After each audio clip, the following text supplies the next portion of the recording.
Vamos aprender o alfabeto em Libras, a língua brasileira de sinais. A, B, C,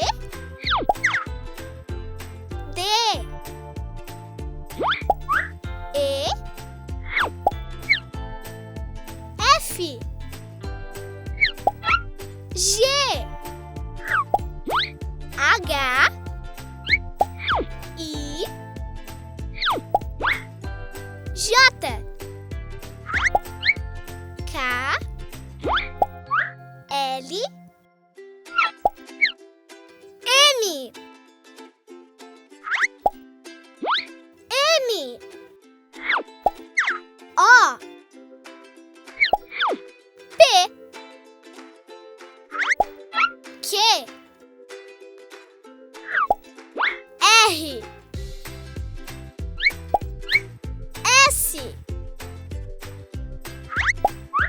T, U, V, W,